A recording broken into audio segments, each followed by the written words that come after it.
Revanth Reddy press మీట్కి సంబంధించిన వార్త ప్రధాన వార్తగా ఉన్నది. అదానీతో అంటగాగింది బీఆర్ఎస్ నేతలే. కేసీఆర్ హయాంలో కూడా అదానీ సంస్థలకు పనులు దక్కినాయి.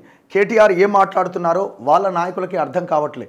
ఎవరికి ఆయాచిత లబ్ధి చేకూర్చే విధానం మా ప్రభుత్వంలో ఉండదు.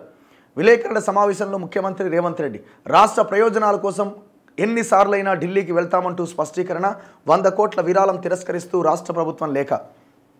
గతంలో కేసీఆర్తో అదానీ సమావేశమయ్యారంటూ ఫోటోను చూపిస్తున్న సీఎం రేవంత్ రెడ్డి. బీఆర్ఎస్ ప్రభుత్వ హయాంలో అదానీ సంస్థలతో చేసుకున్న ఒప్పందాలు చాలానే ఉన్నాయని ముఖ్యమంత్రి రేవంత్ రెడ్డి స్పష్టం చేశారు. కేసీఆర్ సర్కారే అదానీ సంస్థలకు పలు జాతీయ రహదారులు, డేటా సెంటర్ల కాంట్రాక్టులు ఇచ్చిందని, భూములు కేటాయించిందని పేర్కొన్నారు. అదానీ విమానంలో ఆడంబరంగా ప్రయాణాలు చేసింది కూడా వాళ్లే అన్నారు. అదానీతో అంటగాగి ఆయన దగ్గర కమిషన్లు తీసుకున్నారని ఆరోపించారు. జరుగుతున్న వివాదాలు, ఆరోపణల నేపథ్యంలో యంగ్ ఇండియా స్కిల్ యూనివర్సిటీకి మీరు ఉదారంగా ఇస్తామన్న 100 కోట్లను తెలంగాణ ప్రభుత్వం స్వీకరించడానికి సిద్ధంగా లేదు. కాబట్టి ఆ 100 కోట్లను స్కిల్ యూనివర్సిటీ ఖాతాలోకి బదిలీ చేయొద్దు అని తెలంగాణ ప్రభుత్వం అదానీ సంస్థలకు విస్పష్టంగా లేఖ రాసినట్లు సీఎం రేవంత్ రెడ్డి పేర్కొన్నారు. పక్క రాష్ట్రాలు, దేశాల్లో అదానీ గ్రూప్ కంపెనీల విషయంలో జరుగుతున్న వివాదానికి తెలంగాణ ప్రభుత్వానికి ఎలాంటి సంబంధం లేదని స్పష్టం చేశారు. సోమవారం జూబ్లీహిల్స్లోని తన నివాసంలో మంత్రులు ఉత్తమ్ కుమార్ రెడ్డి, దుద్దిల్ల శ్రీధర్ బాబు వీళ్ళంతా కలిసి ప్రెస్ మీట్ పెట్టారు. పెట్టుబడులపైన బీఆర్ఎస్ విధానం ఏంటి? ఒక ఒప్పందాన్ని రద్దు చేయాలంటే దానికి న్యాయపరమైన సలహాలు కూడా తీసుకోవాల్సి ఉంటుంది. పెట్టుబడుల విషయంలో ఎవరికి అయాచిత లబ్ధి చేకూర్చే విధానం మా ప్రభుత్వంలో ఉండదు.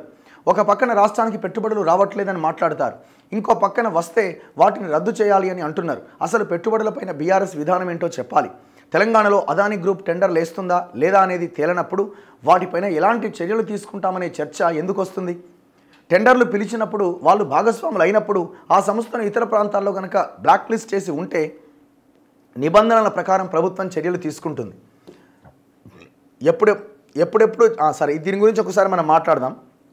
ఇప్పుడు ఈ అదానీ కంపెనీ ఇష్యూ ఏంటి అంటే, ఈ అదానీ కంపెనీ గౌతమ్ అదానీ అండ్ ఆయన మేనల్లుడు సాగర్ అదానీ డైరెక్టర్లుగా ఉన్న అదానీ ఎనర్జీ అనే గ్రూపు, దాంతోపాటు మజూర్ గ్లోబల్ అనే ఇంకొక సంస్థ, కెనడియన్ చెందిన ఇంకొక సంస్థ, 3 కలిసి అమెరికాకు పోయి అమెరికాలో ఉన్న వాళ్ళ దగ్గర నుంచి, పెట్టుబడిదారుల దగ్గర నుంచి 100 కోట్ల పెట్టుబడులు తీసుకొచ్చారు. దేనికోసం అంటే మేము భారతదేశంలో సౌర విద్యుత్ ప్రాజెక్టులు పెడుతున్నాం, సోలార్ పవర్కి సంబంధించి మాకు ఇక్కడ ఈ కంపెనీల ద్వారా లాభాలు 1000 కోట్లు వస్తాయి, సో మీరు ఇందులో పెట్టుబడులు పెట్టండి అని వాళ్ళ దగ్గర నుంచి ఆకర్షించారు.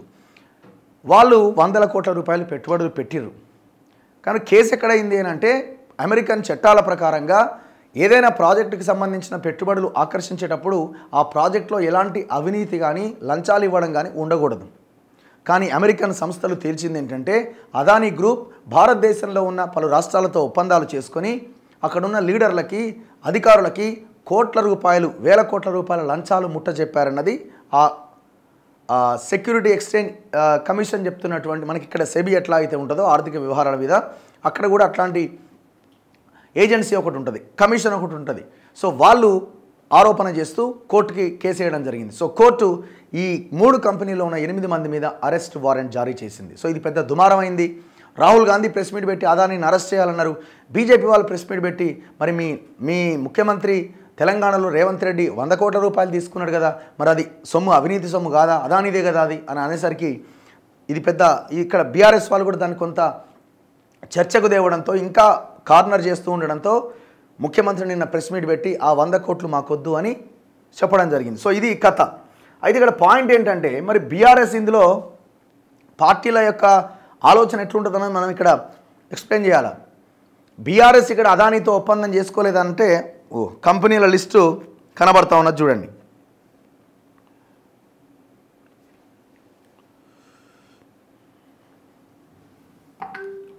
ఇగో ఇది బీఆర్ఎస్ హయాంలో, కాంగ్రెస్ హయాంలో జరిగినటువంటి ఒప్పందాలు ఇవన్నీ. Presence of Adani group in Telangana. Adani Elbit systems defence unit at Mamidipalli operational. That status ఏంటంటే ఆపరేషనల్ స్టేటస్లో ఉంది, అంటే కన్స్ట్రక్షన్ అయిపోయింది. The drone manufacturing unit is operational and is engaged in production of drones preliminary for the Indian army and navy with export contracts for Israel companies. ఎవరి హయాంలో approving? BRS హయాంలో. ఎవడు అంటగాగిండు? బీఆర్ఎస్ కూడా అంటగాగింది.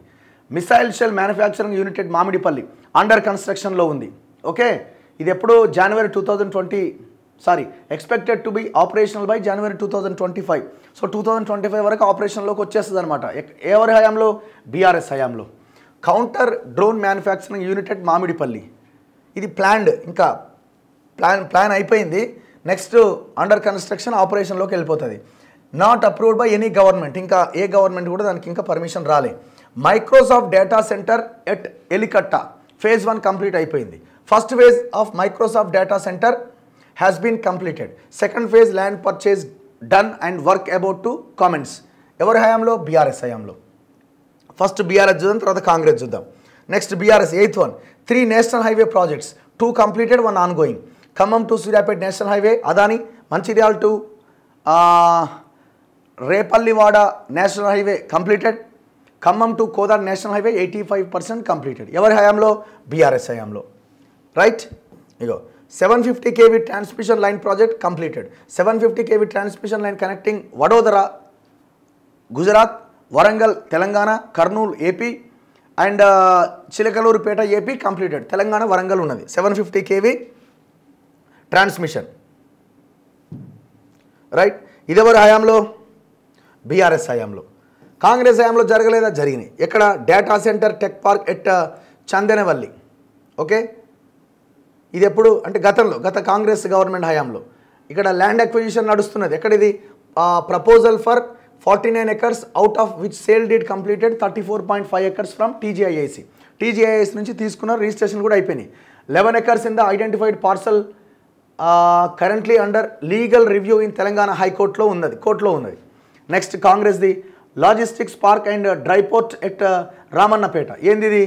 వాళ్ళ మొత్తం రామన్నపేట నల్గొండ సర్వనాశనం చేయడానికి వాడు అంబుజా సిమెంట్స్ పేరుతోనే అదాని వస్తున్నాడు. ఇది Congress government. Acquired 375 acres of land at Ramannapet for development of and integrated logistics centre for and dry port. So ఇప్పుడు రేవంత్ రెడ్డి 100 కోట్లు ఎట్లాగైతే వెనక్కిచ్చిండో ఈ దుర్మార్గుడు మా దగ్గరికి అవసరం లేదు. రామన్నపేట ప్రజలు, చుట్టుపక్కల ప్రజలు కోరుతున్నారు, దాన్ని కూడా వెనక్కి పంపించేయండి. Proposal submitted to the government for approval and incentives. Land acquired, approval pending ఉన్నది, ఇంకా అప్రూవల్ ఇవ్వలే. ఇస్తే ఆగమైతే పోతారు, మీరు ఇవ్వకండి. And pumped storage project 5000 MW proposal submitted. Proposal ఉంది, మరి అది ఏమైందో చూడాలి. ఎంఓయూ సైన్డ్ డ్యూరింగ్, ఇక రకరకాల దావోస్లో ఇది ఒప్పందం జరిగింది మొన్న ఎవరు రేవంత్ రెడ్డి పోయినప్పుడు. Next cement grinding unit Ramannapet, ఇది కూడా సేమ్ అట్లాంటిదే కాంగ్రెస్ హయాంలో. Cement plant at Kodangal EOA submitted. Expression of interest submitted to the government for establishment of a new cement plant with a capacity of 9 million MT in the Kodangal area. ఎవరి హయాంలో? కాంగ్రెస్ హయాంలో. గింత ఘోరంగా అన్ని పార్టీలు ఈ కార్పొరేటర్లతో పెట్టుబడిదారులతో అంటగాగి ఇప్పుడు ఎవరిని నేను మనం దగ్గరికి తీసుకోవాల్సిన అవసరం లేదు, అంతా కలిసే ఉంటారు వీళ్ళు, అంతా కలిసే. కేటీఆర్ ఏమి చేయనట్టు, అసలు అదాని అంటే సంబంధమే లేనట్టు నీ ఫోటోలన్నీ బయట పెట్టినా నిన్న. కొత్తగా బయట పెట్టేది ఏం లేదా, సోషల్ మీడియాలో ఆల్రెడీ ఈ వ్యవహారం అంతున్నది. అదానితో మీ నాయన వంగి దండాలు పెడుతున్నది, ఇవన్నీ ఉన్నాయా లేవా ఫోటోలన్నీ? నేను ర్యాగింగ్ చేసి పడేసి నిన్ను నువ్వు ఏడ మీ నాయన ఎత్తిండా అదాని గురించి? నువ్వు మళ్ళా ఎత్తినావు, మళ్ళీ ఇరికిచ్చినావు పార్టీని, మళ్ళీ ఇజ్జత్ పోయింది. ఏం చక్కదనం నీ వల్ల పార్టీ బాగుపడేది ఉందా, లేకపోతే ఇంకేమైనా అయిందా? కోరుకుంటున్నారు జనాలు, పో నాయన నువ్వు జైలుకన్నా పంపేవా అని రేవంత్ రెడ్డిని కోరుకుంటున్నారు. అట్లన్న పార్టీ బతుకుతుందేమో. ఏడుంది అది? ఇగో దీనికి ఏం ఆన్సర్ చెప్తారు మీరు? అసలు ఎవడు మొత్తం రాష్ట్రాన్ని సర్వనాశనం చేసి ఈ పెట్టుబడిదారుల చేతుల్లో పెట్టింది మీరే కదా. ఇప్పుడు అదాని గురించి మాట్లాడుతున్నాడండి రేవంత్ రెడ్డిని కూడా అనాలి మనం. అదాని గురించి మరి మెగా కృష్ణారెడ్డి గురించి ఎందుకు మాట్లాడారు మీరు? అదాని గురించి మాట్లాడుతున్న మీరు మెగా కృష్ణారెడ్డి గురించి, మహివం రామేశ్వరరావు గురించి ఎందుకు మాట్లాడారు? మీరు అనండి, కేటీఆర్ నీ హయాంలో ఎవడు బాగుపడ్డాడు మెగా కృష్ణారెడ్డి అని ఎందుకన్నాడు రేవంత్ రెడ్డి అన్నాడు? ఎందుకంటే ఇప్పుడు వీళ్ళతో కలిసి ఉన్నాడు కాబట్టి. అంటే ఎవరి ప్రయోజనాలు వాళ్ళకు ఉన్నాయి. మన మీదకి బ్యాడ్ వస్తున్నదా దాని గురించి మాట్లాడొద్దు. మనకి అడ్వాంటేజ్ అవుతుంది, అవతలోడికి నష్టం జరుగుతుందా, మనం దాని గురించి మాట్లాడాలి. బీఆర్ఎస్ చేస్తున్నది అదే, కాంగ్రెస్ చేస్తున్నది అదే, బీజేపీ చేస్తున్నది అదే. వాళ్ళకు కూడా ఏం వాయిస్ లేదు, బీజేపీకి ఏం వాయిస్ ఉన్నది? మొత్తం వాళ్ళే కదా. ఈ ఈ solar energy corporation of India power ministry ఆధ్వర్యంలోనే ఉంటుంది. ఈ సౌర విద్యుత్ ప్రాజెక్టులు ఈ మొత్తం డీలోకేషన్ అంతా కేంద్రమే. నేను ఎట్లా జరిగింది?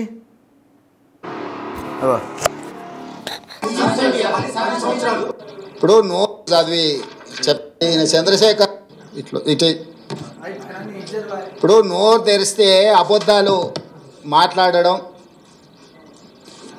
ఇది అదాని పక్కలు ఉన్నాయని ఎవరు ఈయన పేరు గుర్తుపడతావా? ఏం పేరు ఈయన పేరు? మరి ఈయన చంద్రశేఖరరావు ఆయన వంగి వంగి నమస్కారం పెడుతున్నాయి. ఎప్పుడు ఆయన వంగినా ఇట్లా ఇంతగా వంగినా? అదేవిధంగా ఆయన ఇచ్చిన వర్కులు కొన్ని నేను లిస్టు చదివి చెప్పిస్తా. KCR invites Adani to set up a power plants in TS. Okay, Hans India పత్రిక ఓనర్ ఉండొచ్చు కదా. Business baron Adani meets to KCR, Times of India. ఇగో ఈ బుద్ధిమంతుడు ప్రబుద్ధుడు అదాని సంఖలో దూరిండు. ఈ సిగ్గులేనోడు అదాని గురించి నా గురించి మాట్లాడతాడు. అట్లనే ఒక లిస్ట్ ఉంటుంది కదా, వేరే పేపర్ ఇంత ఉందా 12-13 లిస్టు ఉంటుంది చూడు ఒకటి. నేను ఆ లిస్టు చదివి వినిపిస్తాను నీకు. ఎన్ని ఇచ్చిండ్రో వాళ్ళు, ఎన్ని నేషనల్ హైవేస్ ఇచ్చిండ్రు, ఎన్ని డేటా సెంటర్లు ఇచ్చిండ్రు. ఒకవేళ సిద్ధంగా ఉన్నాడు ఆయన ఇచ్చిన అన్నిటి మీద విచారణకు, మళ్ళీ విచారణ ఏంగానే చూసిరా నా మీద కేసులు పెడుతురని ఒకలా ఏడుపులు ఏడుస్తుంటాడు. పెట్టూరి జైలుకు పోతానే ఆయన్నే అంటాడు. ఎప్పుడెప్పుడు జైలుకు పోదామా, జైల్లో పోయి ఉందామా అని. ఆయన ఏమనుకుంటున్నట్టు నిన్న అనేది పేపర్లో చూసిన జైలుకు పోయిన వాళ్ళు అందరూ అయినరానా? ఆ లెక్కన ముందుగాల వాళ్ళ చెల్లెలు పోయింది. మరి సో ఇది ఆల్రెడీ వాళ్ళ చెల్లెలు జైలుకు పోయి వచ్చింది. అట్లా కూడా ఈయనకు అవకాశం లేదు కదా. సో ఇది విషయం. అయిపోయినా దొరికిపోతుంది. నేనేమంటున్నా అంటే ఎవ్వరు కూడా పెట్టుబడిదారులకి, కాంట్రాక్టర్లకి, కార్పొరేట్ వ్యవస్థకి దూరంగా లేరు. అందరూ కలిసే ఉన్నారు. నా అదాని కేటీఆర్తో కలుస్తాడు, అదాని రేవంత్తో కలుస్తాడు, అదాని రాహుల్తో కలుస్తాడు, అదాని మోదీతో కలుస్తాడు, అందరితో కలుస్తాడు. మెగా కృష్ణారెడ్డి అందరిని కలవాలి, అందరిని మేనేజ్ చేయలే కాళేశ్వరం విషయంలో. అందుకే కదా ఓన్లీ 3 బ్యారేజ్ల మీద విచారణ. మెగా కృష్ణారెడ్డి 90% ప్రాజెక్టు చేపడితే దాని మీద విచారణ చేయడానికి రేవంత్ రెడ్డి అడుగు కూడా ముందుకేస్తలేడు కదా. కేటీఆర్ అడుగుతున్నా నువ్వు దమ్ముంటే విచారణ చేయని. కాంప్రమైజ్ అంతా ఎవరికి అనుకూలంగా ఉన్న దగ్గర వాళ్ళు తొడలు కొడుతూ ఉంటారు. మనకు అనుకూలంగా లేదు సైలెంట్గా పోయి మూలకు కూర్చుంటారు. ఇదో పెద్ద డ్రామా.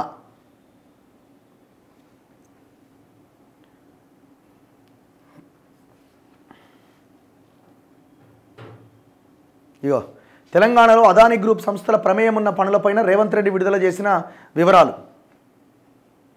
సేమ్ ఇగో కాంగ్రెస్ కాంగ్రెస్ కాంగ్రెస్ బీఆర్ఎస్ బీఆర్ఎస్ కాంగ్రెస్ ఏ ప్రభుత్వము ఆమోదించలే Congress BRS no government permitted BRS BRS. నేను ఇంతకుముందు చదివిన లిస్ట్ ఇది.